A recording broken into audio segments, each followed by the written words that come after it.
پاکستان تحریک انصاف کے سینئر رہنما عثمان ڈار صاحب نے ہمیں جوائن کیا ہے۔ عثمان ڈار صاحب، زمان پارک کے باہر ہم صورتحال دیکھ رہے ہیں، کارکنان موجود ہیں اور خان صاحب کے آگے وہ سیسا پلائی دیوار کی طرح سے موجود ہیں، لیکن پولیس کی بھی پیش قدمی جاری ہے۔ کیا ماحول بنتا آپ دیکھ رہے ہیں اگلے چند منٹوں میں؟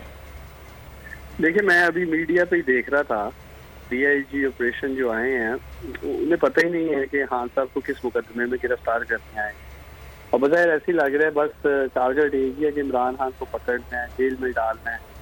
وجہ معلوم نہیں ہے کہ کس وجہ سے ڈالنا ہے، کون سا مقدمہ۔ ایک تو مقدمے ہی اتنے عمران خان سے بنائے گئے ہیں، 40 مقدمات، 80 کے قریب۔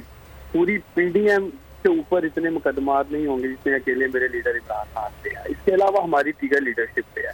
تو کارکنان تو دفاع کریں گے، اور دیکھیں ہم آج بھی یہ سمجھتے ہیں کہ یہ تمام تر مقدمات کوئی سچ قانونی حیثیت نہیں ہے۔ عمران خان کے یا بنی گلا کے ملازمین کے اکاؤنٹ سے، کک، مالی، ڈرائیور کے اکاؤنٹ سے اربوں روپے نہیں نکلے جیسا شریف خاندان کے اکاؤنٹ سے نکلے تھے۔ عمران خان نے کوئی اومنی گروپ کو ساتھ نہیں ملایا، کوئی کلودے والا، کرسی والا، مسعود پاپڑ والا، مشتاق چینی والا۔ یہ اس زمانے کی کرپشن جو شریف خاندان نے، غداری خاندان نے کی، جس کی وجہ سے ان کو مقدمات کا سامنا تھا۔ عمران خان کے اوپر کیا مقدمات ہیں؟ دلے شاہ شہید ہوتا ہے، ہمارا ہی ورکر ہے، اور پولیس گردی میں وہ شہید ہو جاتا ہے، اور ایف آئی آر جو ہے دوشی عمران خان پہ کاٹ دیتے ہیں، اس کے بعد یہ قتل چھپانے پہ ایف آئی آر کاٹ دی جاتی ہے۔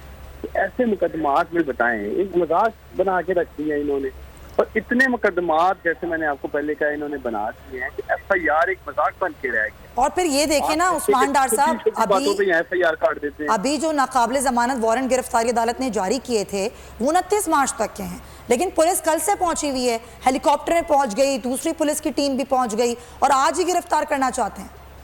دیکھیں، ہمارے وکلا عدالت سے رجوع کر رہے ہیں، آگے ایک کیس کے جو وارنٹ نکلے ہیں اس کی شاید ڈیٹ 18 مارچ تک ہمیں مل گئی ہے، اچھا، کہ ہم سب وہاں پہنچ سکتے ہیں۔ اسی طرح ہم قانونی جنگ بھی لڑ رہے ہیں، ساتھ ساتھ ان کی پولیس گردی کا، ان کی ریاستی مشینری کا سامنا کر رہے ہیں، اور دوسری طرف ہم عدالتوں میں جا کر ریلیف لے رہے ہیں۔ دیکھیں، عمران خان کی جان کو خطرہ ہے، یہاں تو سیکیورٹی کا کون ذمہ داری اٹھائے گا؟ بتائیں نا، لاسٹ ٹائم جب ہاں سب گئے ہیں اسلام آباد تو کوئی سیکیورٹی نہیں تھی، پولیس تک انہوں نے لے لی ہے۔ تو پاکستان کے سب سے بڑے لیڈر، ایکس پرائم منسٹر، 4 گولیاں لگ چکی ہیں انہیں، اور اس کے باوجود غیر سنجیدگی کا مظاہرہ ہے پنجاب حکومت کی طرف سے بھی، مرکز کی طرف سے بھی۔ تو جہاں تک ہماری بات ہے، کارکنان کی بات ہے، ہم عمران خان کے لیے کارکنان اس وقت موجود ہیں زمان پارک کے باہر۔ عثمان ڈار صاحب بھی اسی عزم کو دہرا رہے ہیں کہ گرفتار نہیں ہونے دیں گے۔ بہت شکریہ عثمان ڈار صاحب۔ اگر آپ کو یہ ویڈیو پسند آئی ہے تو لائک پر کلک کریں۔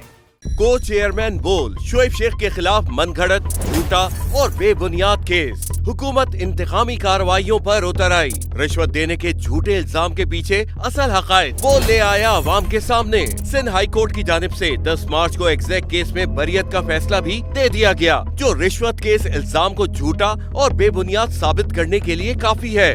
سوال یہ اٹھتا ہے، نہ رشوت لینے والا نہ دینے والا موجود، تو پھر یہ مقدمہ کیا ہے؟ گزشتہ 5 سالوں میں نہ تو کوئی گواہ پیش ہوا اور نہ ہی کوئی ثبوت سامنے آیا، جبکہ کوئی انکوائری عمل میں نہیں لائی گئی۔ جب ملزمان سے کوئی تحقیقات نہیں کی گئیں، کچھ ثابت نہیں ہوا، تو پھر یہ مقدمہ کیا ہے؟ اس سے قبل کیس کی انکوائری کمیٹی کے سامنے خود جج قادر میمن نے رشوت کے الزام کی تردید کی تھی اور کمیٹی کو تحریری طور پر آگاہ بھی کیا تھا۔ اس جھوٹے اور بے بنیاد کیس کی قانوناً کوئی حیثیت نہیں۔ سندھ ہائی کورٹ اس مقدمے میں شعیب شیخ کو بری کر چکی ہے، تو پھر اس نام نہاد الزام کی قانونی حیثیت کیا ہے؟ بول انصاف کا منتظر ہے۔